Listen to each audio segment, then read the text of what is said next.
Hello friends, எல்லோருக்கும் வணக்கம். Welcome to investor channel. ஆக்சுவலாக டுடே மார்க்கெட் அப்டேட்டை பார்த்துருப்பீங்க. மார்க்கெட் பார்த்தீங்கன்னா ஓப்பன் ஆகும்போது ஒரு நல்ல பாசிட்டிவ் ரேஞ்சில் தான் ஓப்பன் ஆச்சு. அப்புறம் போக போக பார்த்தீங்கன்னா மார்க்கெட்டில் அந்த நியூஸ்லாம் வந்துச்சு. இந்த Hindenburg, Kotak Mahindra bank, angel ஒன்று, இப்படி இந்த நியூஸ் வந்த பிறகு பார்த்தீங்கன்னா மார்க்கெட்டோட ட்ரெண்டே மாறிடுச்சு. நிஃப்டியும் சென்செக்ஸும் மாறி பாசிட்டிவ் நெகட்டிவ் அப்படி ஃப்ளாட் ரேஞ்சில் ட்ரேட் ஆகிட்டு இருக்கு. நிஃப்டி பேங்க் பார்த்தீங்கன்னா 350 பாயிண்ட்ஸ் மேலே நெகட்டிவ்ல இருக்கு. ஐடி செக்டார் இன்னைக்கு ஒரு பெர்ஃபார்மன்ஸ் கொடுத்துருக்காங்க. 450 பாயிண்ட்ஸ் மேலே நிஃப்டி ஐடி வந்து பாசிட்டிவ்ல இருக்கு. ஸ்மால் கேப் பார்த்தீங்கன்னா 73 பாயிண்ட்ஸ் நெகட்டிவ்ல இருக்கு. நிஃப்டி பேங்க் வந்து 350 பாயிண்ட்ஸ் மேலே நெகட்டிவ்ல இருக்கு. ஸோ இதான் இன்னைக்குள்ள மார்க்கெட் அப்டேட்ஸ். ஃபர்ஸ்ட் நியூஸ் பார்த்தீங்கன்னா ஏஞ்சல் ஒன்று வந்து அப்டேட். இன்னைக்கு பார்த்தீங்கன்னா 10% கீழே விழுந்துருந்துச்சு. செபிட் வந்து ஒரு சர்க்குலர் வந்துருந்துச்சு இந்த டிரான்சாக்ஷன் சார்ஜஸ் சம்மந்தமாட்டு. ஃபர்ஸ்ட் எக்ஸ்சேஞ்சஸ் இருக்கிறாங்க, என்எஸ்சி, பிஎஸ்சி. அது கீழே வந்து ப்ரோக்கரேஜஸ் இருக்காங்க.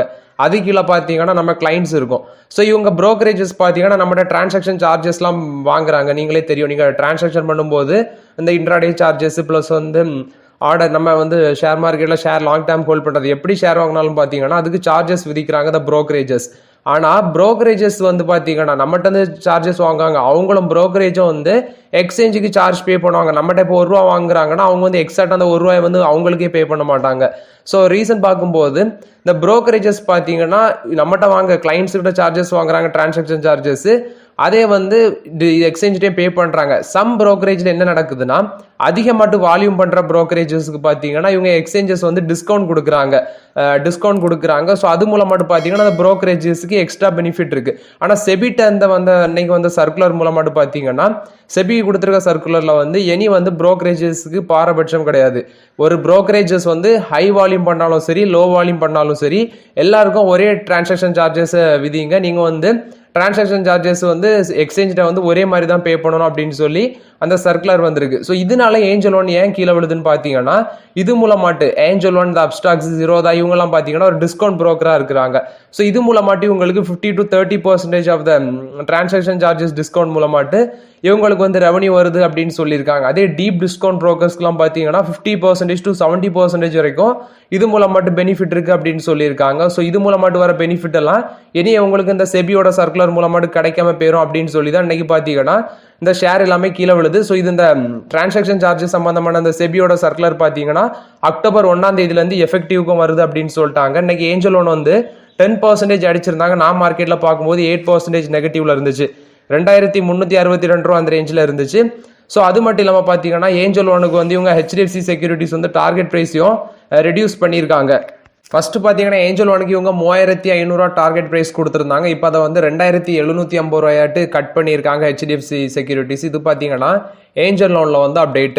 நெக்ஸ்ட் பார்த்தீங்கன்னா ஹிடன்பர்க்ல வந்து அப்டேட். ஹிடன்பர்க்கு பார்த்தீங்கன்னா இவங்க செபி வந்து ஷோகாஸ் நோட்டீஸ் இஷ்யூ பண்ணியிருக்காங்க. கிட்டத்தட்ட 46 பேஜ் கொண்ட ஷோகாஸ் நோட்டீஸ். இதே ஹிடன்பர்க் தான் அதானி குரூப் மேல வந்து குற்றச்சாட்டு வச்சிருந்தாங்க ரீசெண்டாட்டு, உங்களுக்கு எல்லாத்துக்குமே தெரியும். ஸோ இப்போ அந்த செபியோட ஷோகாஸ் நோட்டீஸ்க்கு வந்து ஹிடன்பர்க் வந்து ரிப்ளை பண்ணியிருக்காங்க. ஸோ அந்த ஷோகாஸ் நோட்டீஸ் வந்து நான்சென்ஸ் அப்படின்னு சொல்லி மென்ஷன் பண்ணியிருக்காங்க. பிளஸ் வந்து பார்த்தீங்கன்னா இந்த குற்றச்சாட்டுல வந்து ஒரு பவர்ஃபுல் இந்தியன் பிசினஸ் மேனை வந்து இந்த செபி வந்து காப்பாற்ற முயல்றாங்க அப்படின்னு சொல்லியிருக்காங்க. பிளஸ் வந்து ஒரு இந்தியன் கம்பெனி அப்படின்னு சொல்லி மென்ஷன் பண்ணியிருக்காங்க. நெக்ஸ்ட் கோட்டக் மஹிந்திரா பேங்கை ஏன் நீங்க வந்து கோட்டக் மஹிந்திரா பேங்குக்கு ஏன் நீங்க வந்து ஷோகாஸ் நோட்டீஸ் வந்து இஷ்யூ பண்ணலாம் அப்படின்னு சொல்லி ஹிடன்பர்க் வந்து கேள்வி எழுப்பியிருக்காங்க செபிக்கு.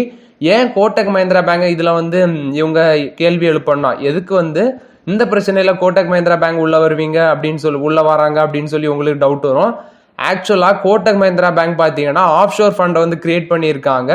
ஸோ அது மூலமாட்டு பார்த்தீங்கன்னா ஹிடன்பர்க்கோட பார்ட்னர்ஸ் வந்து ஷார்ட் செல்லிங் பண்ணியிருக்காங்க அப்படின்னு சொல்லியிருக்காங்க. ஸோ அதனால கோட்டக் மஹிந்திரா பேங்குக்கும் பார்த்தீங்கன்னா செபி வந்து ஷோகாஸ் நோட்டீஸ் வந்து இஷ்யூ பண்ணணும் அப்படின்னு சொல்லியிருக்காங்க. அதனால தான் அன்னைக்கு வந்து கோட்டக் மஹிந்திரா பேங்கோட ஷேர் ப்ரைஸ் வந்து கிட்டத்தட்ட வந்து பார்த்தீங்கன்னா 2%, நான் பார்க்கும்போது 2% வந்து டவுன்ல இருந்து கிட்டத்தட்ட இன்னைக்கு 3% மேலே டவுன் ஆயிருக்கும்னு நினைக்கிறேன். ஸோ கோட்டக் மஹிந்திரா பேங்கோட ஷேர் ப்ரைஸ் பார்க்கும்போது 1758 அந்த ரேஞ்சில் ட்ரேட் ஆகிட்டு இருந்துச்சு.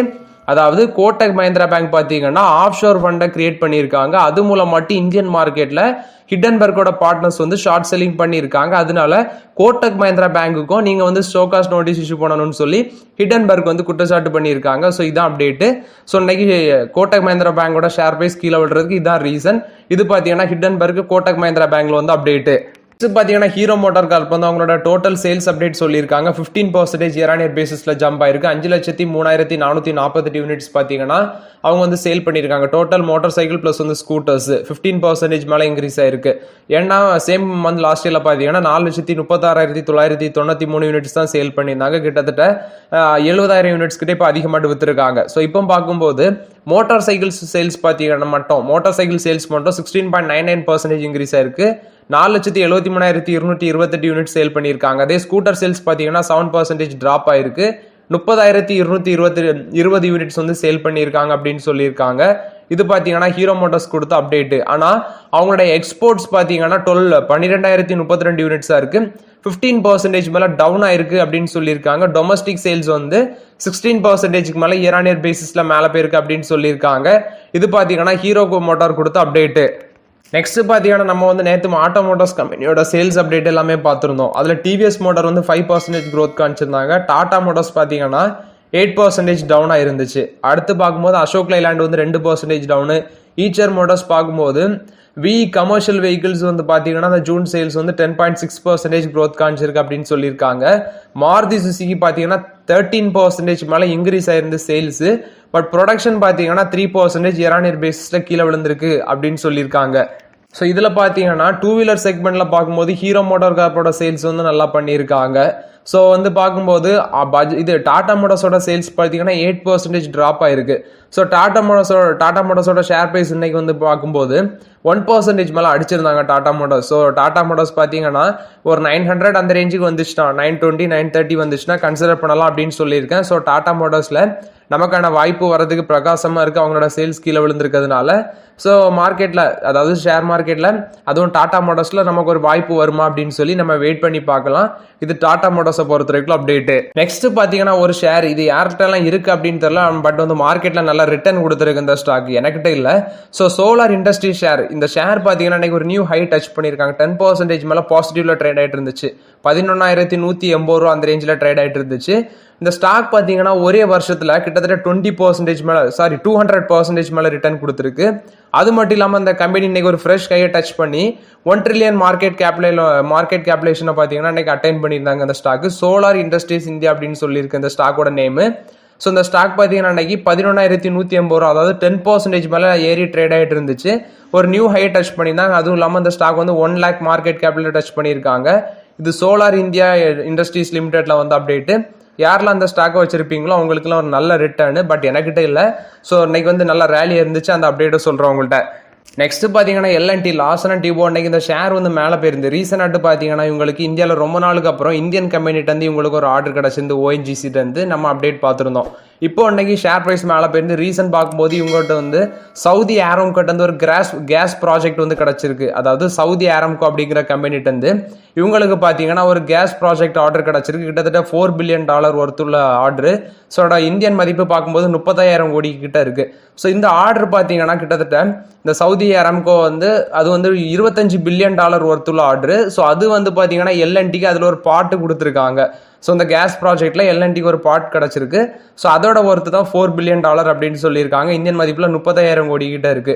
அது மட்டும் இல்லாமல் சவுதி ஆரம்கோ பார்த்தீங்கன்னா ஒரு $110 billion ஒர்த்துள்ள ஒரு ப்ராஜெக்ட்டுக்கு பிளான் பண்ணிட்டு இருக்காங்க. ஜாஃப்ரா கேஸ் அப்படின்னு சொல்லியிருக்காங்க ஈஸ்டர்ன் ப்ரொவின்ஸ்ல. ஸோ இது பார்த்தீங்கன்னா எல்என்டியை பொறுத்த வரைக்கும் பாசிட்டிவ் அப்டேட். $25 billion ஒர்த்துள்ள ஒரு கான்ட்ராக்ட்ல இவங்களுக்கு ஒரு பார்ட்டை கொடுத்துருக்காங்க. $4 billion ஒர்த்துள்ளது. இது எல்என்டியை பொறுத்த வரைக்கும் ஒரு பாசிட்டிவ் அப்டேட். இன்னைக்கு 2% மேலே ரேலி இருந்துச்சு எல்என்டி. இது எல்என்டியை பொறுத்த வரைக்கும் பாசிட்டிவ் அப்டேட்டு. நண்பர்களே, இந்த ஐடிசி மேலே போகுமா போகாதா என்ன இப்படி நம்மளை போட்டு சோதிக்குது. எவ்வளோ பாசிட்டிவ் நியூஸ் வந்திருந்த அன்னைக்கு இப்போ லாஸ்ட் வீக்கு கடைசியில் ஆன பிறகு இப்படியே இருக்குது. என்ன நண்பர்களே, இது எனக்கு ஐடிசி ரொம்ப ஃபீல் ஆகுது. ஆக்சுவலாக நான் வந்து கன்சிடர் பண்ணியிருக்கேன். ஆனால் இந்த ரேஞ்சிலே இருக்குது, 428லேயே இருக்குது. ஆனால் திடீர்னு ஒரு நாள் மேலே போகும் அப்படிங்கிற நம்பிக்கை மட்டும் ஐடிசியில் என்னை விட்டு போக மாட்டேங்குது. 428 அந்த ரேஞ்சில் இருக்குது. ஆனால் இன்றைக்கும் பார்த்தீங்கன்னா ஒரு ரூபா கிட்ட நெகட்டிவ்ல தான் ட்ரேட் ஆகிட்டு இருக்கு ஐடிசி. பட் இந்த ரேஞ்சில் இருக்கிறத வந்து நம்ம மிஸ் பண்ணக்கூடாது. ஸ்லோவாக 1-2 கன்சிடர் பண்ணி போடுறது நல்லது. மேபி எனக்கு தெரிஞ்ச ஐடிசியில் இந்த பட்ஜெட் வரைக்கும் இப்படி தான் இருக்கும்னு நினைக்கிறேன். ஒருவேளை சிகரெட்டுக்கு டேக்ஸுக்கு அதை போட்டுட்டாங்கன்னா அந்த டைம்லேயும் இவங்களுக்கு ஒரு நெகட்டிவ் அப்டேட்டாக மாறிடும்னு சொல்லி அப்படியே வச்சிருக்காங்களா இன்னும் தெரியல. அடுத்து பார்த்தீங்கன்னா இங்கே எஃப்எம்சிஜி செக்டரை பேஸ் பண்ணி இருக்கிறதுனால இந்த மன்சூன் இந்த மலைகள் அது வந்து ஓவராட்டு பெய்யாததுனால மலைகள் பார்த்தீங்கன்னா இங்கே தமிழ்நாட்டிலே வந்து ஒரு சில இடங்களில் பெய்யுது. நம்ம கன்னியாகுமரி மாவட்டத்தில் நல்லா பெய்யுது. பட் வேற டிஸ்ட்ரிக்ட்ல வந்து பெரிய அளவில் இல்லை. அதே வந்து இப்போ ரீசெண்டாட்டு உத்தரப்பிரதேசில் நல்லா மழை பெய்யுதுன்னு சொல்லியிருக்காங்க. மன்சூன் இந்தியாவில் பார்க்கும்போது பெரிய அளவில் இல்லை அப்படிங்கிற நியூஸ் வருது. ஸோ அதுவும் இவங்களுக்கு ஒரு நெகட்டிவ் தாட்டாக இருக்கா அப்படின்னு தெரில. ஸோ இந்த பட்ஜெட்டுக்கு அப்புறம் பார்க்கலாம் ஐடிசி மேலே போகுதா இல்லையான்ட்டு. இது ஐடிசியை பொறுத்த வரைக்கும் அப்டேட் இன்றைக்கும் 1% மேலே நெகட்டிவ்ல தான் ட்ரேட் ஆகிட்டு இருக்கு. நெக்ஸ்ட் பார்த்தீங்கன்னா சவுத் இந்தியன் பேங்க் ஆக்சுவலாக அவங்க Q1க்கான பிஸ்னஸ் அப்டேட் சொல்லியிருக்காங்க. கிராஸ் அட்வான்சஸ் பார்த்தீங்கன்னா 11.4% இன்க்ரீஸ் ஆயிருக்கு இயர் பேசிஸில். 82,510 கோடியாக இருக்குது இந்த குவார்டர் அப்படின்னு சொல்லியிருக்காங்க. நெக்ஸ்ட் அட்வான்சஸ் இன் டெபாசிட்ஸ் பார்க்கும்போது 8.4% இன்க்ரீஸ் ஆயிருக்கு. 1.04 lakh crore இருக்குது. அதே சேம் குவார்டர் லாஸ்ட் இயரில் 95,499 கோடியாக இருந்துச்சு அப்படின்னு சொல்லியிருக்காங்க. நெக்ஸ்ட் பார்த்தீங்கன்னா அந்த காஷா ரேஷியோ வந்து 32.64% இருந்தது. இப்போ கொஞ்சம் டிப் ஆயிருக்கு மார்ஜினலி. 31.81% டிப் ஆயிருக்கு அப்படின்னு சொல்லியிருக்காங்க மார்ஜினலி. நெக்ஸ்ட் பார்த்தீங்கன்னா இந்த காசா சேவிங்ஸ் அந்த கரண்ட் அக்கௌண்ட் சேவிங்ஸ் அக்கௌண்ட் பார்த்தீங்கன்னா 31,166 கோடியாக இருக்கு. 5.88% இயர் பேசிஸில் மேலே போயிருக்கு அப்படின்னு சொல்லியிருக்காங்க. இது சவுத் இந்தியன் பேங்க் கொடுத்த Q1 பிஸ்னஸ் அப்டேட்டு. ஆக்சுவலாக ஷேர் பிரைஸ் இன்னைக்கு பார்த்தீங்கன்னா 26.69 காசு அந்த ரேஞ்சில் ட்ரேட் ஆகிட்டு இருந்துச்சு. இன்னைக்கு 1% மேலே அடிச்சிருக்காங்க. ஆக்சுவலாக நான் 28 ரூபாலேருந்தே பார்த்தீங்கன்னா ஸ்லோவாக கன்சிடர் பண்ணிட்டு இருக்கிறேன் சவுத் இந்தியன் பேங்க். ஸோ ஒரு 25 வந்துச்சுன்னா 25க்கு கீழே போனாலே கன்சிடர் பண்ணலாம் சவுத் இந்தியன் பேங்க். அவங்களோட ரிசல்ட்ஸ் வரட்டு அதுக்கப்புறம் பார்த்துட்டு ஸ்லோவாக கன்சிடரேஷன் பண்ணலாம் சவுத் இந்தியன் பேங்க்ல. இது சவுத் இந்தியன் பேங்கை பொறுத்த வரைக்கும் அப்டேட்டு. நெக்ஸ்ட் பார்த்தீங்கன்னா இந்தியன் ஆயில் கார்பரேஷனில் வந்து அப்டேட். ஆக்சுவலாக இவங்க பார்த்தீங்கன்னா ஃபினான்ஷியல் 25 அவங்களோட கேபிட்டல் எக்ஸ்பெண்டிச்சருக்கு வந்து 34,000 கோடி வந்து ஸ்பெண்ட் பண்ண இருக்கிறாங்க அப்படின்னு சொல்லியிருக்காங்க. ஃபினான்ஷியல் 26ல் 37,500 கோடி ஸ்பெண்ட் பண்ணுவாங்க அப்படின்னு சொல்லியிருக்காங்க. இது பார்த்தீங்கன்னா இவங்க இந்தியன் ஆயில் கார்பரேஷன் கொடுத்த ஒரு பாசிட்டிவ் அப்டேட்டாக பார்க்கப்படுது. அது மட்டும் இல்லாமல் அவங்களோட ஆயில் ரிஃபைனிங் கெப்பாசிட்டி வந்து 2026 மார்ச்ல வந்து 70 மில்லியன் டன்ஸ் ஆட்டு குரோ ஆயிருக்கும் அப்படின்னு சொல்லியிருக்காங்க. இது இந்தியன் ஆயில் கார்பரேஷன் பார்த்தீங்கன்னா அவங்களோட கேபிட்டல் எக்ஸ்பெண்டிச்சரை வந்து ஸ்பெண்ட் பண்ணுறாங்க, அதிக அளவில் ஸ்பெண்ட் பண்ணுறாங்க அப்படின்னு சொல்லியிருக்காங்க. ஓவராலாட்டு பார்க்கும்போது 34,000 கோடி இந்த ஃபினான்ஷியல் 25ல ஸ்பெண்ட் பண்ணுவோம் அப்படின்னு சொல்லியிருக்காங்க. இது வந்து refining, marketing, pipeline, petrochemical, energy, gas distribution இந்த செக்மெண்ட்ஸ்க்குலாம் ரொம்பவே இந்த கேபிட்டல் எக்ஸ்பெண்டிச்சர் வந்து யூஸ்ஃபுல்லாக இருக்கும் அப்படின்னு சொல்லியிருக்காங்க. அதில் அவங்க எனர்ஜி டிரான்சாக்ஷனுக்கு வந்து அதிக அளவில் ஸ்பெண்ட் பண்ணுவோம் இந்த கேபிட்டல் எக்ஸ்பெண்டிச்சர் அமௌண்ட்ல அப்படின்னு சொல்லியிருக்காங்க. இது இந்தியன் ஆயில் கொடுத்த பாசிட்டிவ் அப்டேட்டு. நெக்ஸ்ட் பார்த்தீங்கன்னா பிபிசிஎல் வந்து update. Bharat petroleum corporation limited இவங்க பார்த்தீங்கன்னா உத்தரப்பிரதேசில் ஒரு நியூ ரிஃபைனரிங் ஃபெசிலிட்டி அமைக்க போறாங்க அப்படின்னு சொல்லி அந்த பிபிசிஎலோட ஒரு சீனியர் ஆயில் மினிஸ்ட்ரி அவர் சொல்லியிருக்காரு, அஃபிஷியல் சொல்லியிருக்காரு. ஸோ பிரக்யாராஜ் அப்படிங்கிற உத்தரப்பிரதேசில் பிரக்யாராஜ் அப்படிங்கிற இடத்துல தான் அமைக்க இருக்கிறாங்க அப்படின்னு சொல்லியிருக்காங்க. இது பார்த்தீங்கன்னா பிபிசியில் பொறுத்த வரைக்கும் positive update. New refinery facility வந்து உத்தரப்பிரதேசில் பிரக்யாராஜ் அப்படிங்கிற இடத்துல அமைக்க இருக்கிறாங்க அப்படின்னு சொல்லியிருக்காங்க. இது பிபிசியில் பொறுத்த வரைக்கும் one of the positive update. அது மட்டும் இல்லாமல் பிபிசிஎல் அப்டேட் கொடுத்துருந்தாங்க. நெக்ஸ்ட் 5 இயர்ஸில் பார்த்தீங்கன்னா நாங்கள் 1.7 lakh crore வந்து இன்வெஸ்ட்மெண்ட் பண்ண போகிறோம், கேபிட்டல் எக்ஸ்பெண்டிச்சர் ஸ்பெண்ட் பண்ணோம் அப்படின்னு சொல்லியிருந்தாங்க. குறிப்பாக refining, fuel marketing, petrochemical, clean energy பிஸ்னஸில் இதில் 75,000 கோடி ரிஃபைனரிஸுக்கும் பெட்ரோகெமிக்கல்ஸுக்கும், 8,000 கோடி வந்து பைப்லைன் ப்ராஜெக்ட்டுக்கும், 20,000 கோடி வந்து மார்க்கெட்டிங் பிஸ்னஸுக்கும், நெக்ஸ்ட் 25,000 கோடி பார்த்தீங்கன்னா கேஸ் பிஸ்னஸுக்கும், 10,000 கோடி வந்து கிரீன் எனர்ஜிக்கும், 32,000 கோடி வந்து அப்ஸ்ட்ரீம் ப்ரொடக்ஷன் ப்ளஸ் வந்து மொசாம்பிக் பிரேசில வந்து அப்ஸ்ட்ரீம் ப்ரொடக்ஷனுக்கும் நாங்கள் வந்து ஸ்பெண்ட் பண்ணோம் அப்படின்னு சொல்லியிருக்காங்க. இது பார்த்தீங்கன்னா பிபிசியில் பொறுத்த வரைக்கும் பாசிட்டிவ் அப்டேட்டு. இந்த ரெண்டு ஷேருமே பார்த்தீங்கன்னா இப்போதைக்கு வெயிட் பண்ணுங்க, பட்ஜெட்டுக்கு அப்புறம் பார்த்துட்டு நம்ம ஸ்லோவாக இன்வெஸ்ட்மெண்ட் பண்ணலாம் அந்த ஆயில் மார்க்கெட்டிங் கம்பெனிஸில். ஓவராலாட்டு பிஎஸ்யூ செக்டர் ஸ்டாக்ல இப்போதைக்கு கை வைக்காமல் இருக்கிறது பெட்டர் நான் சொல்லுவேன். இது என்னோட ஒப்பீனியன். நெக்ஸ்ட் பார்த்தீங்கன்னா கவர்மெண்ட் வந்து இந்த க்ரூட் ஆயிலுக்கான வின்ஃபால் டேக்ஸ் வந்து ஹைக் பண்ணியிருக்காங்க. 3,250 ரூபால இருந்து 6,000 ரூபா வரைக்கும் ஹைக் பண்ணியிருக்காங்க அப்படின்னு சொல்லியிருக்காங்க. பெட்ரோலியம் க்ரூடுக்கான வின்ஃபால் டேக்ஸ் வந்து மெட்ரிக் டன் வந்து 3,250 ரூபா இருந்து இப்போ பார்த்தீங்கன்னா அது 6,000 மட்டும் இன்க்ரீஸ் பண்ணியிருக்காங்க. இது பார்த்தீங்கன்னா ஆக்சுவலாக இது வந்து கவர்மெண்ட் தரப்புல வந்து அப்டேட். வின்ஃபால் டேக்ஸுக்கு பெட்ரோலியம் க்ரூடுக்கான வின்ஃபால் டேக்ஸ் வந்து இன்க்ரீஸ் பண்ணியிருக்காங்க. ஜூன் 15 தான் 5,200 ரூபா இருந்ததை 3,250 ரூபாய்ட்டு கம்மி பண்ணியிருந்தாங்க. ஸோ இப்போ பார்த்தீங்கன்னா 3,250 ரூபாலேருந்து 6,000 மட்டும் இன்க்ரீஸ் பண்ணிட்டாங்க. இது பார்த்தீங்கன்னா கவர்மெண்ட் தரப்புல வந்து அப்டேட்டு. நெக்ஸ்ட் பார்த்தீங்கன்னா வெல்சம் ஸ்பெஷாலிட்டி சொல்யூஷன்ஸ் லிமிடெட்ல வந்து அப்டேட். இவங்க வந்து பாரத் ஹெவி எலக்ட்ரிகல்ஸ் லிமிடெட் வந்து இவங்களுக்கு வந்து ஒரு 117 கோடி ஒருத்துள்ள ஒரு கான்ட்ராக்ட் கிடைச்சிருக்கு, ஆர்டர் கிடைச்சிருக்கு.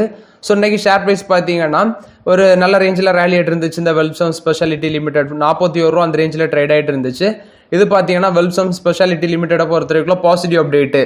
ஸோ ஓகே ஃப்ரெண்ட்ஸ், ஆக்சுவலாக அந்த வீடியோவில் சில important updates, market related news எல்லாமே பார்த்தோம். இந்த வீடியோ உங்களுக்கு பயனுள்ளதாக இருந்துச்சுன்னா லைக் பண்ணுங்க, சப்ஸ்கிரைப் பண்ணுங்க, கமெண்ட் பண்ணுங்க. Okay friends, thank you.